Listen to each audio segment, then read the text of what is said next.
dia akan cacat selamanya, dan kita akan panen orang-orang cacat dalam 5 tahun ke depan. Dan bukan bonus demografi yang terjadi, malah bencana demografi.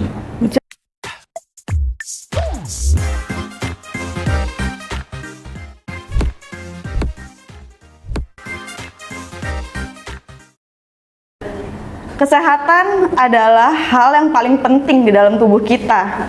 Di keseharian kita perlu banget nih sehat untuk menjalankan segala aktivitas. Nah, kesehatan ini juga tidak bisa untuk kita sepelekan. Tapi kesehatan juga butuh aturan-aturan dari pemerintah ataupun kebijakan pemerintah yang perlu kita hadapi gitu ya. Sudah hadir di studio kita yaitu Prof. Rida. Rame Prof pejuang di belakang kamera ini ya. Mungkin kita tidak bisa melihat satu-satu, tapi rame sekali di sini gitu ya Prof ya. Halo Prof Rida, apa kabar?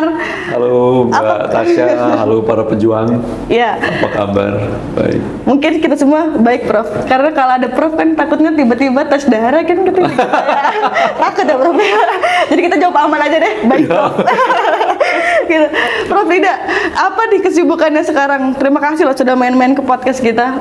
Ya, saya selain di luar sebagai dokter, juga sebagai staf pengajar, dan hari ini kita memulai satu gerakan yang sekarang sudah berjalan sih, gerakan Gadget Sehat Indonesia. Saya menginisiasi gerakan tersebut, terutama untuk bagaimana save the generation untuk Indonesia Emas 2045 gitu. Oke deh. Jadi Prof Rida ini adalah founder dari Gadget Sehat Indonesia gitu ya Prof ya. Prof boleh dong dijelasin ke teman-teman pejuang gitu ya. Apa sih Gadget Sehat Indonesia dan fokusnya kemana dan apa sih goalsnya? Gitu. Boleh dijelaskan?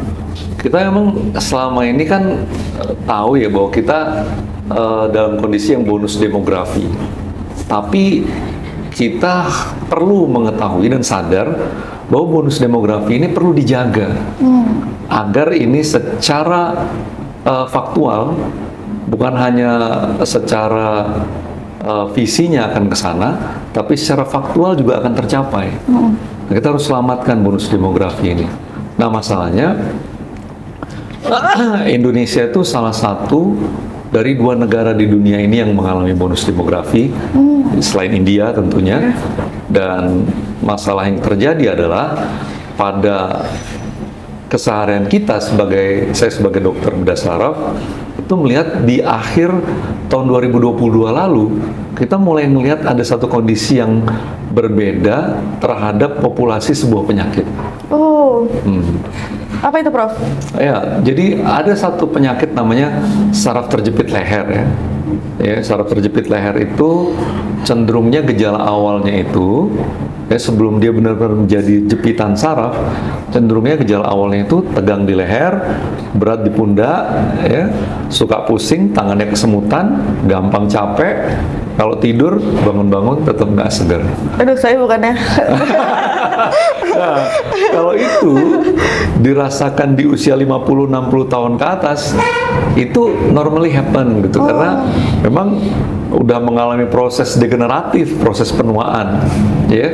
Nah, problemnya adalah di akhir tahun 2022 itu kita mulai ketemu gejala-gejala awal tadi di usia-usia sekolah, SMA, SMP, bahkan pada anak-anak SD itu beberapa kasus, artinya mereka mulai merasakan itu. Nah, ini masalah.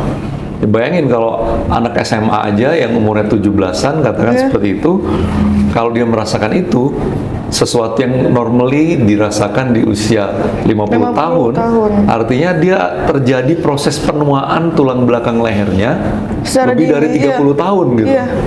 Early ya. Seperti itu. Wah, ini masalah mungkin yang semua orang kayaknya belum aware kali ya. Mungkin kayak aku nggak tahu apakah aku doang atau teman-teman pejuang juga merasakan, tapi aku baru tahu nih ternyata itu menjadi ada suatu kejadian yang dimana saraf leher terjepit tadi itu ya, Prof? Ya, jadi problem ini kita sempat telah apa sih yang sebenarnya terjadi? Ya, memang problemnya itu berhubungan dengan gadget. Nah, kenapa? Karena kita tahu di akhir tahun 2022 itu adalah akhir dari pandemi COVID kemarin ya, dan selama pandemi mulai dari tahun, kalau di Indonesia kan Maret 2020 tuh baru dinyatakan bahwa kita mulai ada kasusnya. Nah, jadi mulai dari tahun 2020 sampai 2022 itu kita mengalami sekolah-sekolah yang banyak diliburkan dan mulai daring. Daring, iya benar. Ya, dilakukan secara daring ya. Nah, di saat itu orang tua tuh mulai lebih permisif terhadap anak-anaknya untuk menggunakan gadgetnya. HP, iya. Jadi normal thing banget ya untuk anak-anak main gadget di jam berapapun itu. Betul. Nah, masalahnya kalau kita melihat apa yang kita lakukan dengan menggunakan gadget itu, posisi-posisinya cenderung salah. Maksudnya gimana? Jadi kalau saya melihat nih, saya nih misalnya posisi seperti ini, melihat lurus ke depan, nah seperti ini melihat lurus ke depan, maka dengan asumsi berat badan saya 75 kilo, beban leher saya itu sekitar 5 kiloan, 5 kilo deh, gitu ya. Nah, dari mana jalannya 5 kilo tadi? Pertama tuh berat otak kita. Berat otak kita tuh 2% dari berat tubuh. Jadi kalau 75 kilo, maka berat otaknya 1,5 kilo. Nah, sehingga 1,5 kilo berat otak, berat tulang tengkorak, otot-otot wajah, tulang wajah, total tuh 5 kilo. Nah, itu seperti itu kalau ngeliat lurus ke depan. Nah, ketika kita mulai menggunakan gadget kita, kan kita tekuk nih lehernya. Lihat seperti ini misalnya, tekuan 30 derajat seperti ini, itu bisa membuat berat beban leher kita dari 5 kilo berubah menjadi 18 kilo. 3 kali lipat lebih. Bahkan kalau sampai 60 derajat, kita lebih serius lagi nih, ngelihatnya, itu bisa sampai 27 kilo. 27 kilo? 5 kali lipat lebih. Karena kita agak nunduk untuk ngelihat gitu, bro. Betul. Nah, problemnya adalah anak-anak sekolah tadi itu menggunakan gadgetnya nggak 15 menit, 30 menit sehari. Mereka bisa gunakan yang 4 jam, 8 jam, 12 jam per hari. Setiap hari, berhari, berpekan, berbulan, bertahun. Yang terjadi pertama adalah kerusakan struktur tulang belakang lehernya. Nah, kalau kerusakan strukturnya yang terjadi, ya kita masih bisa benerin tuh. Dokter-dokter bedah saraf atau dokter-dokter bedah tulang, ortoped yang punya keahlian kompetensi itu bisa ngebenerin tulang belakang lehernya. Operasi ya, Prof? Bisa operasi, dipasang skru, dipen. Nah, akhirnya dia bisa, strukturnya bisa kembali lebih baik lagi. Tapi kalau itu terjadi, tentu sahabat pejuang sekalian akan jadi lebih lemah karena outdoor activity-nya jadi sangat terbatas. Dia mau main bola, ya, nyundul bola takut, di sliding jatuh khawatir, mau panjat gunung, daki gunung, pakai ransel agak berat dikit juga khawatir. Tapi nggak cacat, dia nggak cacat. Nggak cacat, tapi ini suatu kondisi yang mengkhawatirkan untuk jangka panjang. Iya, karena kalau ini juga nggak berubah kebiasaannya, setelah gangguan struktur tulang belakang, yang terjadi adalah kematian saraf lehernya. Kalau saraf lehernya atau cervical sarafnya yang terganggu, apalagi kalau itu medula spinalis, batang saraf pada bagian lehernya. Nah, kalau itu yang mati, ini problem karena terjadi kelumpuhan tangan dan kaki, buang air kecil, buang air besarnya loss, nggak terasa, seksualnya, terutama buat yang laki-laki itu hilang, nggak mampu, dan itu kalau sarafnya mati, dia no point of return, permanen gitu. Jadi nggak ada obat yang bisa menyembuhkan, nggak ada operasi yang bisa mengembalikan, dia akan cacat selamanya, dan kita akan panen orang-orang cacat dalam 5 tahun ke depan. Dan bukan bonus demografi yang terjadi, malah bencana demografi.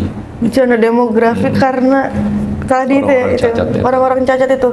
Nah, kalau kita udah ngejelasin penyakitnya, lalu the reason why-nya. Nah, gimana sih Prof cara mengatasinya gitu ya? Kayak, mungkin ibu-ibu kan banyak yang nggak aware, ataupun kita juga belum terlalu aware terhadap masalah ini gitu ya. Gimana sih Prof cara mengatasi penyakit tersebut? Iya.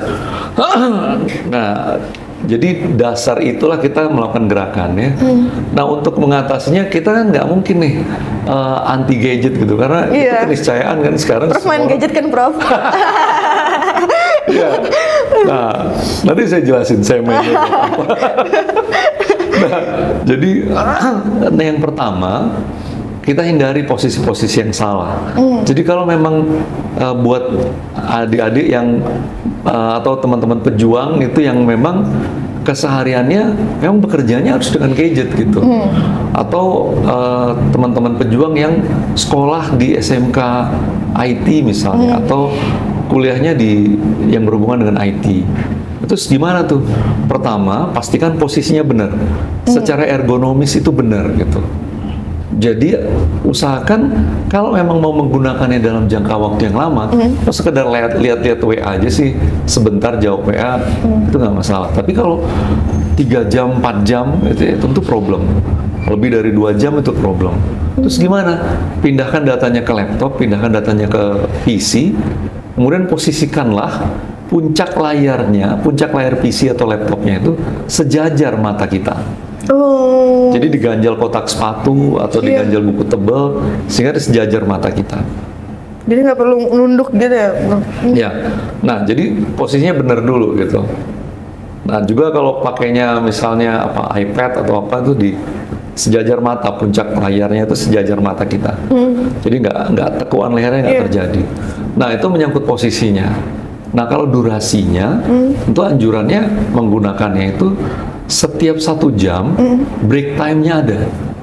Jadi 1 jam itu break time misalnya 5 menitan udah oke gitu. Ngapain aja? Lakukan exercise yang ringan ya. Bisa misalnya jadi alarmnya hidup setiap 1 jam.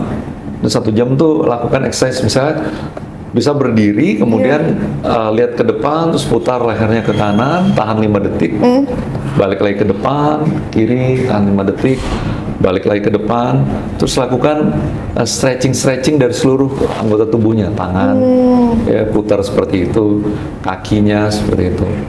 Nah, dan itu akan lebih baik juga karena aliran darah balik dari organ-organ perifernya itu akan bagus ke jantung.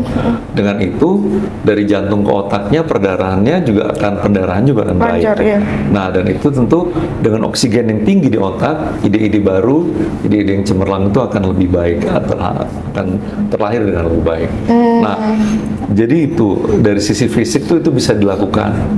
Iya, iya. Nah, tapi memang problemnya saya teman-teman pejuang tuh setelah kita turun ke lapangan kan nggak cuma bicara fisik, Iya. itu juga bicara di mana anak-anak umur 1 tahun, 0 tahun bahkan, Iya. 0 tahun, 1 tahun, 2 tahun, 3 tahun tuh dikasih orang tuanya gadget. Gadget. Gitu.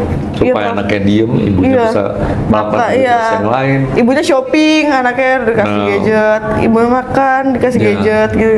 Itu juga sesuatu yang problem. Karena apa? Karena kalau ananda-ananda itu diberikan gadget di usia yang terlalu dini, supaya anaknya diem, ibunya bisa mengerjakan yang lain, anaknya itu akan diem selamanya. Aduh. Karena mereka akan mengalami speech delay. Speech delay. Speech delay. Makanya sekarang kalau kita lihat tuh kita sering ketemu anak-anak di umur 2 tahun, 3 tahun, 4 tahun udah TK tuh belum ngomong. Belum bisa ngomong. Bayangin Tasya dulu umur 2 tahun nggak bisa berhenti ngomong. Iya. Mereka 2 tahun nggak ngomong. Gak bisa ngomong. Belum bisa ngomong. Karena ibunya ngasih tadi tuh, gadget tadi tuh. Nah, ini bahaya. Kenapa? Karena kalau dibiarkan akhirnya masuk ke usia sekolah, mereka tuh walaupun didudukkan di depan meja guru, di depan papan tulis, mereka tuh nggak bisa fokus dengan pelajaran sekolahnya. Iya. Yang dilihat mungkin papan tulisnya, tapi yang ada di otaknya, aneh, iya. ya itu video-video TikToknya, game online-nya seperti itu. Jadi akhirnya itu kacau. Kalau udah masuk usia sekolah, penanganannya itu harus lebih komprehensif, karena harus melibatkan psikolog, bahkan beberapa psikiater juga harus terlibat. Gitu, seperti itu. Ya. Jadi ini semakin hari ke bawah tuh dari segala usia. Segala Belum usia. lagi kalau orang yang udah mulai lebih senior nih, mereka-mereka yang usia remaja sampai yang dewasa, itu sekarang mulai banyak kan yang kecanduan judi online. Waduh. Kemudian karena edik dengan itu uangnya habis masuk ke Akhirnya pinjaman pinjol, online. iya. Aduh, itu. Banyak Prof sekarang kayak pinjol-pinjol gitu. Tapi ya kalau Prof tahu semalam nih teman-teman, ini mungkin kita syuting dan nanti tayangnya nggak sesuai. Semalam itu jadi ada debat gitu ya, debat presiden yang pertama, dan itu Bapak mau ngomongin masalah pinjol itu juga loh Prof. Mungkin nanti kita bisa bahas, tapi aku menarik banget dengan yang kayak ini akhirnya dari kecanduan sosial media yang mengakibatkan kesehatan yang menurun ataupun bisa cacat di usia dini gitu ya Prof ya. Ternyata ini juga sering kita jumpai sehari-hari. Ternyata masalah ini tuh kita kayak main HP itu kan ya kita mikirnya ya ini normal thing aja. Lagi sekarang kantoran Prof kayak kita tiap hari harus buka HP, kita harus buka laptop. Tapi ternyata ini adalah di jajaran dokter. Mungkin kita nggak yang tahu gitu ya. Tapi di jajaran dokter ternyata ini adalah sebuah kemunduran gitu mungkin ya Prof. Ya, Jadi kayak sebenarnya bukan hanya kita ya dari sisi medis ya. Kalau di media sosial tuh teman-teman mungkin bisa, teman-teman pejuang tuh bisa lihat tuh kalau mencarinya di sisi mungkin termsnya itu ergonomik gitu misalnya. Nah tuh mungkin keluar tuh yang sehubungan dengan bagaimana posisi-posisi yang baik ketika kita mulai bekerja. Dan kalau itu diikuti, insya Allah problem-problem leher tadi bisa teratasi. Cuma masalahnya karena itu selama ini nggak disuarakan, sementara yang ergonomik itu kan nggak menarik mungkin ya buat teman-teman pejuang, buat adik-adik sekalian yang saat ini lagi happening banget main game online-nya. Jadi mungkin kurang melihat itu gitu. Iya. Berarti tapi di Indonesia sendiri udah banyak Prof untuk kayak fasilitas dokter segala macam untuk menangani masalah ini. Ya, sebenarnya kita cenderung masih melihatnya dari sisi kuratif ya, pengobatan. Jadi belum bicara dari sisi preventif gitu. Jadi kalau kasusnya udah sampai seperti ini, terjadi struktur tulang belakang yang terganggu, itu gimana? Nah, jadi tindakannya dengan operasi kah, dengan obat-obat anti nyeri kah, atau seperti itu. Tapi berarti hal ini tuh ditangani di Indonesia itu udah banyak juga dokter yang menangani gitu ya. Jadi kayak nggak perlu harus kayak besok kan masalah dikit dokternya langsung keluar negeri gitu. Nah itu di Indonesia udah banyak ya Prof yang udah bisa menangani masalah ini ya? Sebenarnya banyak. Kalau kita bicara dari sisi fisiknya, memang saat ini problem itu mulai aware ya, masyarakat mulai aware, mulai sadari itu gitu ya. Dan itu nggak tentu pasti nggak harus keluar negeri. Cuma yang sekarang masih juga menjadi PR besar kita itu adalah dari sisi non fisik, Mbak Tasya. Kenapa? Karena dari sisi non fisiknya ini kan makin luas tuh. Kita bisa lihat adanya problem gangguan, ya bayangin juga harassment buat teman-teman yang harassment secara online gitu ya. NGO-NGO yang menyangkut teman-teman di bidang gender itu melihat bahwa ini juga ada gangguan yang terjadi gitu loh. Nah, itu juga sekarang juga mulai marak bagaimana pencegahan itu terjadi gitu ya. Terus tadi Mbak Tasya sempat singgung dari sisi pinjaman online yang kita tahu bahwa sekarang pinjaman online itu luar biasa peningkatan ininya, peningkatan mereka untuk gabung ke itu, gitu ya. pinjol itu ya. Nah itu kalau negara dijebak dengan debt trap, manusianya bisa dijebak dengan pinjol. Nah itu masalah banget tuh gitu. Nah dan ini jadi problem yang sebenarnya menjadi PR besar. Jadi kalau saya sih melihatnya, saya berharap ya kalau memang nanti ini kita akan punya pemerintahan yang akan datang, tentunya bisa dibuatkan kebijakan-kebijakan yang mengatur gitu, mengatur tentang penggunaan gadget tadi. Jadi bayangkan di Cina aja Ya mereka produksi handphone nih. Mereka yang memproduksi gitu Produksi ya. handphone. Nah, mereka tuh punya minor mode untuk usia-usia tertentu gitu ya. Jadi perlu dibuat aturan yang lebih jelas bahwa ini untuk usia sedemikian itu penggunaannya boleh seberapa besar agar kita bisa menjaga nih bagaimana mereka menggunakan gadgetnya. Even CEO-nya Apple aja itu memberikan awareness buat masyarakat Indonesia. Kenapa? Karena masyarakat Indonesia itu penggunaan gadgetnya itu termasuk yang tertinggi di dunia karena Wah. durasinya itu per harinya bisa rata-rata 6 jam 20-an menit gitu. Iya, Prof. Nah, jadi Kerasa banget. bayangin. Nah, jadi itu saya kira perlu bagaimana pemerintah untuk mengambil peran. Ya ini khususnya juga di dunia pendidikan. Karena sekarang banyak yang latah. Mungkin latah ya ada bahasanya ya. Karena di sekolah-sekolah itu walaupun kita udah nggak pandemi lagi, tapi penggunaan gadgetnya itu Masih berlanjut. masih berlanjut dan mungkin belum berkurang gitu. Iya, belum berkurang. Jadi tempatkan pada posisi yang tepat. Bukan berarti Tidak boleh sama sekali. Tidak boleh sama sekali. Tapi dikurangi. Gitu. Sebenarnya kayak tadi Mbak Tasya tanya ke saya mungkin ya, Prof masih main gadget kan? Gitu. Ya pasti, saya masih main. Sayang kan gadget seperti ini nggak main gitu. Apple juga tuh. Berarti kayaknya Apple juga harus rajin ke Prof ya. Dikurangin Prof. Jadi untuk apa? Tapi untuk apa kita menggunakan gadget? Saya masih mainin gadget saya pertama buat hiburan memang, tapi saya batasin gitu. Jadi saya kalau mau ngeliat YouTube atau ngeliat TikTok, saya batasin, saya pastikan misalnya saya mau ngeliat tuh sekitar 1 jam atau 1 jam atau setengah jam, 1 jam deh katakan. Saya pastiin alarmnya bunyi di 1 jam. Nah, jadi begitu alarmnya bunyi udah selesai, saya nggak nonton lagi apapun itu gitu. Tapi kalau misalnya kita sekedar mendengar ceramah atau mendengar apa, kan nggak harus dilihat. Iya. Ya, kita bisa Mendengarkan. dengerin kan. Nah, tapi pernah nggak Prof melihatnya dalam jangka waktu yang lama? Ya pernah. Untuk apa? Misalnya tadi yang pertama buat hiburan, yang kedua untuk upskilling, reskilling skill saya di bedah saraf. Iya. Saya dokter bedah saraf yang subspesialisnya itu tumor otak. Jadi saya keseharian saya itu operasinya, jadi Mbak Tasya tuh bisa bayangin saya operasi pakai mikroskop, ya buka tulang tengkoraknya, buka selaput otaknya, memisahkan antara otak dengan tumornya.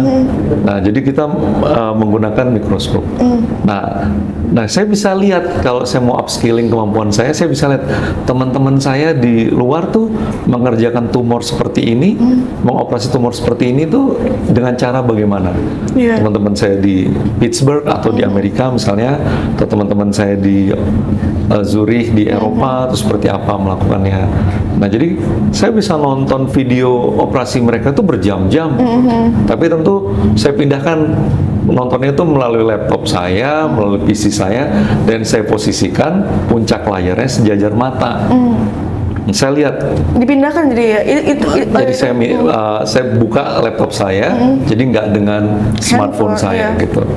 Nah, kalau tapi hal-hal yang ringkas, point to pointnya, yang mungkin kurang dari 10 menit, kurang dari 15 menit, saya buka di sini aja. Jadi, tapi the whole surgeries saya pasti lihatnya di laptop saya. Jadi untuk upskilling kemampuan kita ya, kita bisa lakukan dengan cara itu. Jadi buat teman-teman nih, buat para pejuang nih, apalagi katanya ada kafe pejuang ya katanya.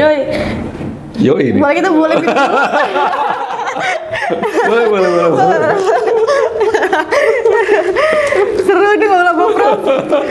Kalau kayak gini ngambilnya gini juga nggak Prof? Udah. Bismillahirrahmanirrahim. Waduh, lumayan nih, luar biasa. Luar biasa Pak Prof. Luar biasa enak apa luar mantap pahit? ya. Kirain luar biasa pahit. Soalnya penuh kenangan mantan. Aduh. Prof. Ya, maksud saya gini nih, kalau udah seperti ini, misalnya nih, Mbak Tasha atau teman-teman pejuang yang lain, mau yang seneng kuliner gitu misalnya, kan nggak harus pergi ke Jepang untuk belajar ngebuat sushi, Iya. ya kan? Iya. Nah, bisa nih, bisa lihat di YouTube bagaimana cara membuat sushi yang baik. Nah, kalau Mbak Tasha nih misalnya buat sushinya, terus udah gitu lihat sushi, tahu cara buat sushinya, terus saus sushinya tadi misalnya harusnya pakai soyu atau apa, Mbak Tasha bisa buat saus dengan rasa yang lain, misalnya dengan cita rasa dari Solo misalnya. Iya, dikreasikan dengan masing-masing gitu ya. Iya, jadi akhirnya kan nggak lagi sushi apa gitu, sushi sushi atau apa gitu kan. Ada sushi rendang bahkan sekarang. Jadi kalau susinya dengan cita rasa Solo kan bisa sushi loh. Jadi bisa seperti itu. Sushi lah yang mana tuh, Pak? Saya terlibat di situ. Agak ngeri ya. Terus saya gitu. Jadi kendalikan gadgetnya. Kendalikan gadgetnya. Karena Mbak Tasha kalau lihat sekarang, kalau Mbak Tasha buka laptop, buka YouTube, buka aplikasi YouTube atau TikTok, yang Mbak Tasha punya handphone, terus pulang ke rumah, nanti lihat bapak atau ibu punya handphone, smartphone, buka YouTube-nya mereka. Mbak Tasha belum tentu seneng tuh apa video-video YouTube yang disajikan. Iyalah, beda genrenya. Iya makanya. Jadi aplikasi itu, mereka itu sudah megang kepala kita tuh. Dia udah tahu nih. Iya, jadi baca ya. Jadi algoritmanya udah ketahuan kan. Iya. Jadi Mbak Tasha tuh begitu buka YouTube, kayaknya semuanya perlu ditonton. Iya. Nah, jadi kalau mau buka aplikasinya, pastiin nih, gue mau lihat ini nih, gue mau nonton ini nih. Nah, dengan begitu kita yang mengendalikan, bukan kita yang dikendalikan. Nah, itu message-nya sebenarnya. Kalau kita yang mengendalikan, ya kita bisa memanfaatkan hal-hal yang positif dari situ. Pesan buat MK tuh ya, boleh tuh ya. Kita yang mengendalikan, bukan kita dikendalikan. Aduh.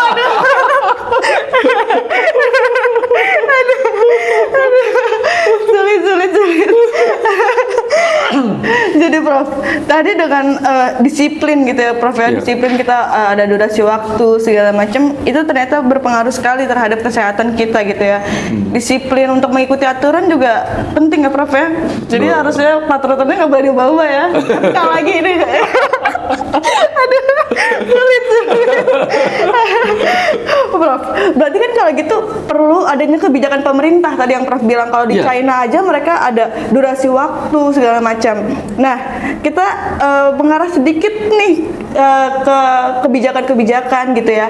Nah, Amin ini kan sudah mengeluarkan visi misi Prof, ada di bidang kesehatan.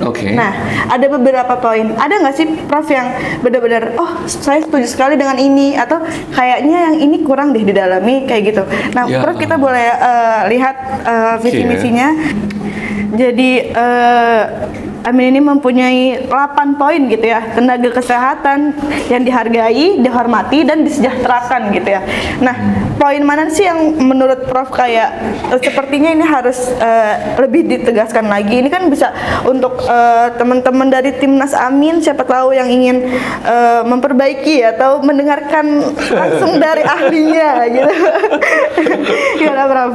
Ya, sebenarnya sih artinya apa yang disampaikan di sini tuh ya udah oke, artinya bagus sekali. Cuman kan kesannya sesuatu yang masih dalam dataran belum terlalu dalam ya, artinya belum menukik ke permasalahannya. Bangsa ini saat ini, negara kita itu bicaranya selalu bahwa kita kehilangan devisa karena orang Indonesia berobat ke luar negeri itu begitu banyaknya, sampai triliunan katanya devisa kita keluar karena itu. Nah, ini perlu penanganan yang serius gitu. Jadi pemerintah perlu mengambil peran. Nah, bukan hanya memberikan kesempatan buat investasi asing untuk hadir ke Indonesia dan berharap mereka menginvest sesuatu, tapi juga bagaimana kita sendiri sebagai bangsa Indonesia, sebagai anak-anak bangsa, itu bisa melakukan sesuatu hal untuk meningkatkan pelayanan kesehatan. Itu menarik sekali sih. Jadi sekarang aku mau dong minta closing statement dari Prof. Rida untuk teman-teman pejuang nih. Apa itu di bidang kesehatan, mau di bidang nanti jangan lupa nyoblos segala macam, itu juga boleh. Tetap Prof kampanye. Boleh Prof. Silakan. Ya tentu buat teman-teman pejuang, keep healthy ya, jaga kesehatannya juga, karena walau bagaimanapun negara ini membutuhkan orang-orang muda untuk menjadi pewaris syah dari negeri ini. Karena dengan sebagai bicara pewaris itu kan bukan hanya menerima, tapi bertanggung jawab terhadap apa yang diterimanya. Nah, jadi tentu sebagai pewaris syah dari negeri ini, jadilah generasi yang berkualitas. Jadi harus pintar, berakhlak yang baik, layak dipercaya, dan berfisik yang sehat dan kuat. Jaga kesehatannya. Kalau kita pintar, tapi kita nggak sehat, juga itu nggak berarti. Nah, dengan punya kualitas, generasi berkualitas, insya Allah Indonesia kuat. Dan kita berharap nih kepada para pemimpin yang insya Allah kita akan melakukan regenerasi kepemimpinan dalam waktu yang tidak terlalu lama, mungkin kurang dari setahun lagi udah kita punya presiden baru ya. Betul. Dan kita berharap tentu agar awareness yang kita bicarakan dari awal menyangkut bagaimana penyelamatan generasi muda, juga apalagi kalau dilanjutkan ke pelayanan kesehatan tadi, itu bisa menjadi bahan yang bisa memperkuat bagaimana mereka bisa melanjutkan kepemimpinan. Tentu harapannya lebih baik. Tentu harapannya ada perubahan-perubahan yang dengan perubahan itu membawa kita ke sesuatu yang lebih baik, lebih maju. Dan itu mungkin karena kita punya orang-orang terbaik di negeri ini. Dan khusus mungkin kalau kita bicara Pak Anies yang mungkin latar belakangnya juga pernah sebagai rektor, pernah sebagai Menteri Pendidikan. Tentu kita sangat berharap banyak nih agar pendidikan kita itu bisa dijadikan sesuatu yang terbaik. Apalagi kalau bicara tentang bahwa pendidikan itu kan tentunya harapannya bisa merubah hidup. Ya, merubah hidup kalau prinsip-prinsip keadilan dan meritokrasinya itu dijaga. Kalau itu nggak dijaga ya kita nggak akan bisa pendidikan itu merubah hidup. Karena dengan meritokrasi dan prinsip-prinsip keadilannya dijaga, maka seluruh anak Indonesia itu akan merasa punya kesempatan yang sama untuk bisa merubah hidup, untuk bisa punya kehidupan lebih baik, dan itu tentu akan merangsang anak-anak Indonesia untuk bersemangat tentang masa depannya dan memperkuat Indonesia untuk mencapai generasi emas 2045. Oke deh, sebelum meraih Indonesia emas di 2045, mungkin 5 tahun ke depan ini adalah jangka yang paling dekat gitu ya. Jadi dengan kebijakan-kebijakan dan visi misi dari Amin barusan yang sudah kita bedah satu-satu, dan banyak banget Prof masukan gitu ya, ada yang harus dipertajam segala macam. Mungkin itu juga bisa menjadi penutup kita kali ini kali gitu ya Prof ya. Jadi terima kasih banyak Prof sudah mampir ke podcast Pejuang. Mungkin ini juga jadi banyak yang aware terhadap penyakit ini gitu ya Prof ya. Jadi kita akhiri di sini. Jangan lupa subscribe, komen, dan like di podcast Pejuang. Oke, sekian dari kita. Bye semua. Pejuang bukan hadapi.